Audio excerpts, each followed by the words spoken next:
Hey, shalom, shalom. This is your brother Yeshimai from the JMS Atlanta camp. Before I get into this message, I want to start off by giving all praises, all glory, and all honor to Yahweh, Bahashem, Yahushai, Bahashem, Rakakadash. And I want to send double honors to the elders and the apostles of the great millstone, whom rule and teach well, whom taught us his truth. This is going to be a Daniel 2 overview. I did the Daniel 7 a couple weeks back, and I just wanted to go ahead and put this Daniel 2, and also, through the Spirit, it was brought up at camp. So we're going to start off on verse 31. We, just for some context, King Nebuchadnezzar has a dream, right? And he forgets his dream, and none of Babylon's wisest men could interpret this dream. Which we can see that going on now. None of the wisest men in Babylon today can interpret the scriptures. Only a true Israelite can, and that's all through the Spirit. So, anyways, Nebuchadnezzar has a dream. And Daniel goes forth, and he's going to tell him his dream. And so we're going to start it on 31. We'll get some precepts. And, so it reads, Thou, O king, sawest and behold a great image. This great image, whose brightness was excellent, stood before thee, and the form thereof was terrible. Verse 32, This image's head was of fine gold, his breast and his arms of silver, his belly and his thighs of brass. So here we get the first three different kingdoms. We get the head of gold, his breast and arms of silver, and his belly and his thighs of brass. Okay, so the gold is a representation of Babylon. That's his kingdom. King Nebuchadnezzar, and then the breast and arms of silver is the Medo-Persian Empire. And you will note that that is two different body parts, the breast and the arms, because the Medo-Persian was two different empires. The Medes started off in power, but then soon they would be taken over by the Persian Empire. So the silver is the Medo-Persian Empire, which is today would be the modern day Iranians. And then it says, and his thighs of brass. And so his thighs of brass, that's Greece. Let's continue on. Verse 33, it says, his legs of iron, his feet part of iron and part of clay. So the legs being a representation of the ancient Roman Empire, okay? And that's very important that, we say the ancient Roman Empire, because the feet being part iron and part clay are a representation of today's modern revived Roman Empire. Okay, and then while we are on the part of the feet, we're gonna go ahead and get what the 10 toes are, and just for some clarification, the same 10 toes here are the same 10 horns mentioned in the book of Revelations. All right, it's the EU, which originally started as the EEC. Let's get that, the European Economic Community, right? It went from the EEC to the EC, and then it went to the EU. Okay, but these represent 10 different powers, right? Matter of fact, I think I've got it right here. And this is the sign that we hold up at camp, right? I was surprised to find it online, but the 10 horns and the 10, specifically the 10 toes here, are Spain and Portugal, which is one, UK and Ireland, which is another one, France, Luxembourg, Greece, Denali, Italy, Netherlands, Belgium, and West Germany. I said Denali, Salaki, it's Denmark. It's not Denali, Salaki, it's Denmark, okay? So let's get back here. These 10 kingdoms, these were countries and powerhouses during the ancient Roman Empire. Okay, all these were controlled, and nowadays they are still being controlled by the revived Roman Empire. But let's continue down, and then we'll get some more precepts here. But it says, verse 34, it says, "Thou sawest till that a stone was cut without hands, which smote the image upon his feet that were of iron and clay, and broke them to pieces."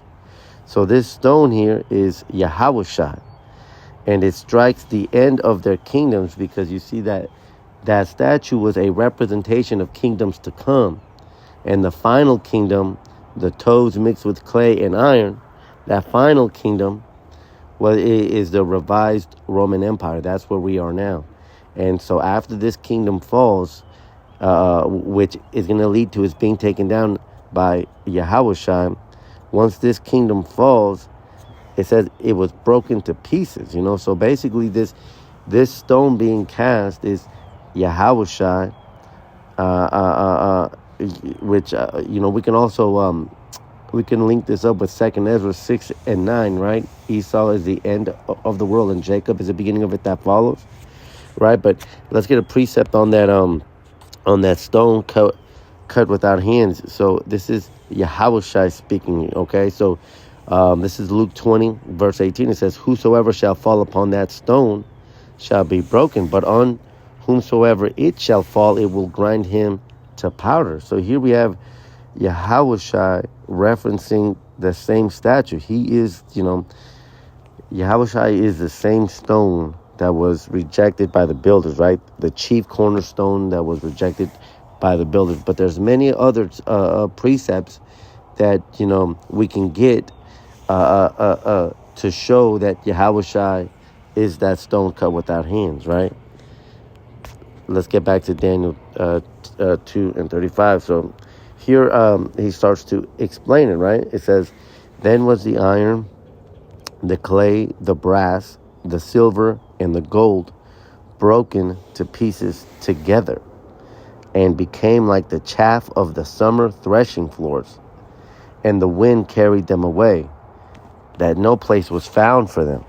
And the stone that smote the image became a great mountain, and filled the whole earth." So that's a big scripture there, and there's a lot of precepts here that we're going to get to back every single part of this scripture up, because it says then was the iron, the clay, the brass, and the silver. So basically here we see all the kingdoms falling, and that's because those kingdoms are still here to this day.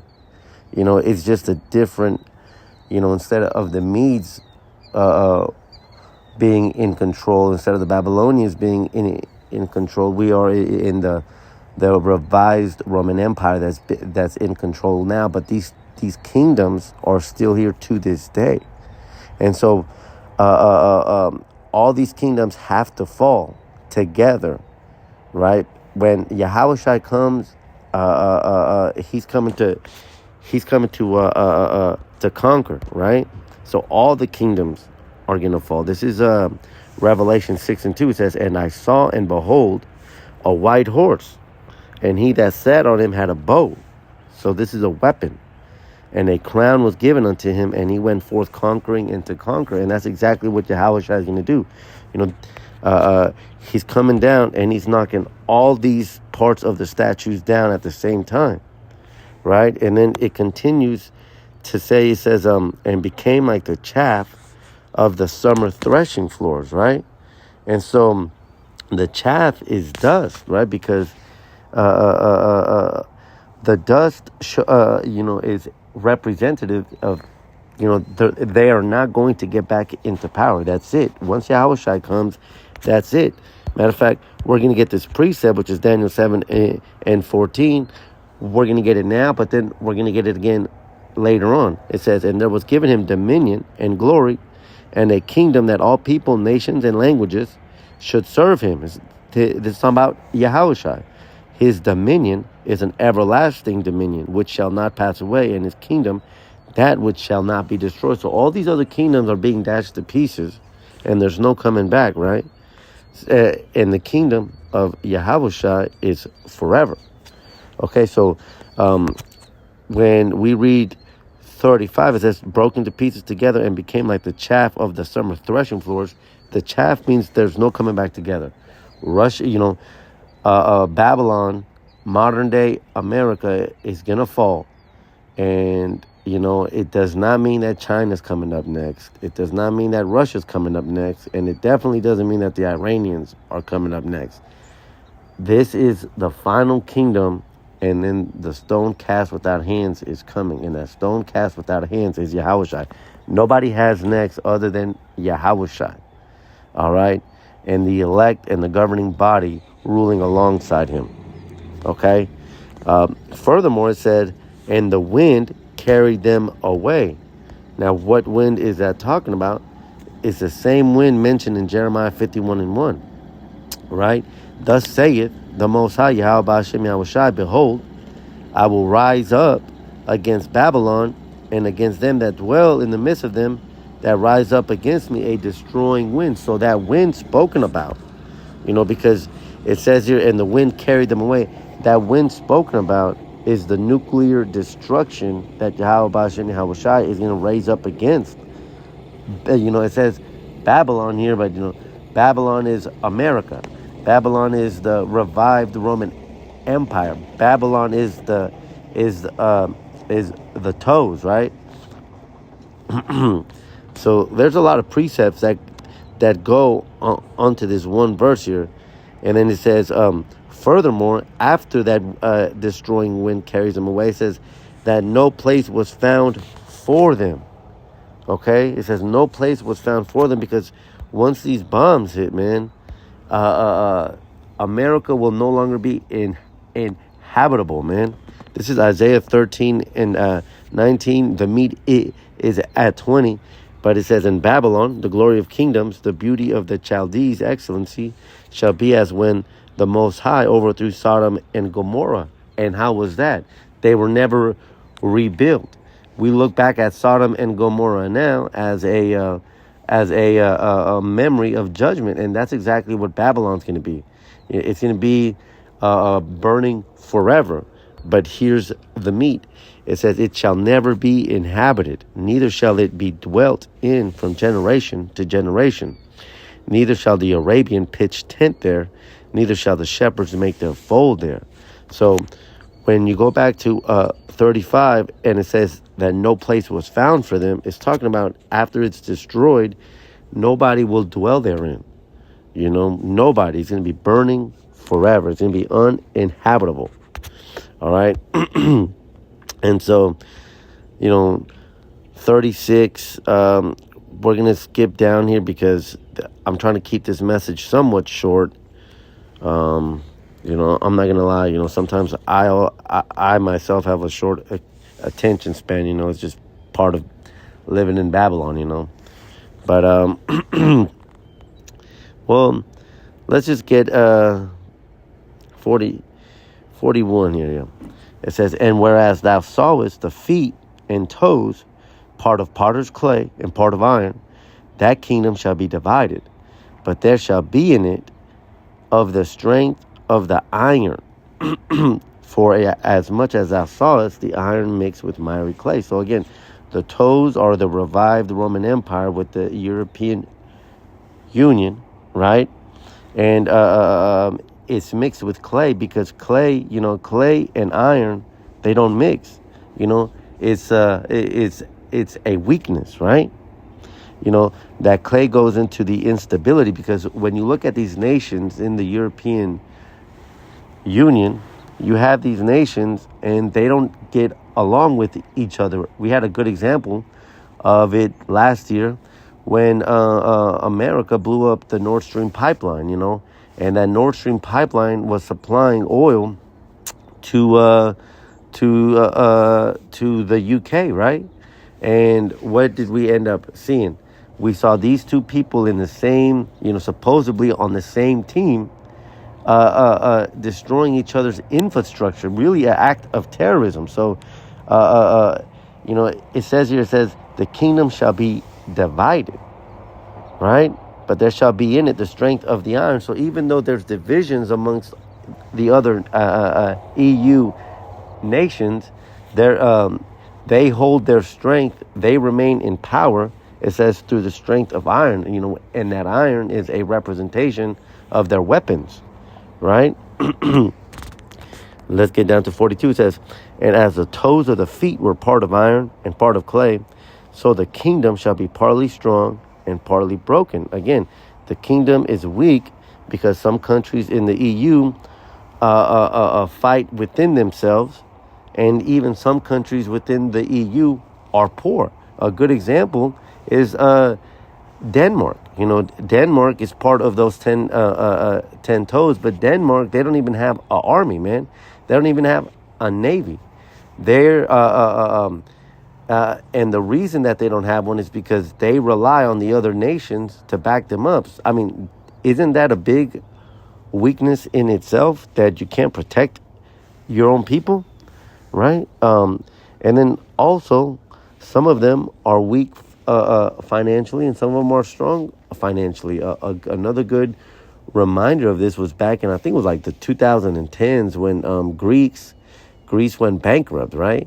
The IMF, they had to pay the IMF, and then the whole country, like, they shut down the ATMs, right? Some of you older guys, you guys will be able to remember this, right? But again, it says the kingdom shall be partly strong and partly broken. And what the scriptures say about that? This is Matthew 12:25. It says, and Yahushua knew their thoughts and said unto them, every kingdom divided against itself is brought to desolation. So Yahushua was speaking about this same statue too. He was talking about the clay, right? He's talking about the weaknesses, because every city or house divided against itself shall not stand. And we see this, we see even, Trump coming into office saying that he's considering leaving the EU. Now, picture yourself being the country of Denmark. You have no army, and this guy that's supposed to protect you is now saying that he's not going to protect you anymore, but you base your entire country off of their protection. Like, he's pulling the sheep from under their feet, right? So, we don't know how it's going to happen, but scripture says that the 10 horns shall hate the whore, right? But the point that needs to be made here is that the kingdom is partly strong and partly broken because of instability. Okay, because of instability, and because of financial and military dealings. I'll leave it at that. But let's continue on to verse 43. It says, and whereas thou sawest iron mixed with miry clay, they shall mingle themselves with the seed of men, but they shall not cleave one to another, even as iron is not mixed with clay. So when it says they shall mingle themselves with the seed of men, again, we have to bring to mind that originally it was the 10 horns, which was the EEC, which then those 10 horns, now it's not just those 10 nations. Now the EU has, I think it's like 47 or 52 different countries, countries, but that's the mingling themselves with the seed of men. It's them getting other people to sign on to their agenda, okay? Them making pacts amongst themselves. That's the that's the mingling of themselves with the seed of men. It says, but they shall not cleave one to another, even as iron is not mixed with clay, because they, most of the time these countries can't agree on something. And then even when they can't agree on something, if America votes one way, that, it doesn't matter how the other countries vote. They're not in agreement. They don't cleave to one another. It's divided, If you have ears to hear, you should be able to understand this, right? And then we're going to finish it up with verse 44. And it says, "In the days of these kings," Salakia, it says, "And in the days of these kings shall the power of heaven set up a kingdom, which shall never be destroyed, and the kingdom shall not be left to other people, but it shall break in pieces and consume all these kingdoms, and it shall stand forever." Again, Yahushai's kingdom shall never be destroyed, man. He's coming, just like we read in the book of Revelation 6 and 2. It says, he went forth conquering and to conquer. All these kingdoms are going to fall at the same time. Yahushai is not going to rule alongside Putin. He's not going to rule alongside Xi Jinping. It specifically said, and the kingdom shall not be left to other people. So, I've heard it in the past where other camps have said that after the 10 toes falls, that, the bear comes back. Like, no. It literally showed you all the kingdoms, right? As a matter of fact, I think I might even have right here, yeah. It literally showed you all the kingdoms from the top unto the bottom. And then once the bottom gets knocked out by the stone cast without hands, that's it. His kingdom is forever. So once this falls down and it just told you that there's no more pieces, how does that allow room for another kingdom to come in? It doesn't. It doesn't. I'm going to end it off with Daniel 7 and 14 because, once these kingdoms fall, this is what it says. It says, "And there was given him dominion." Him is Yahushai.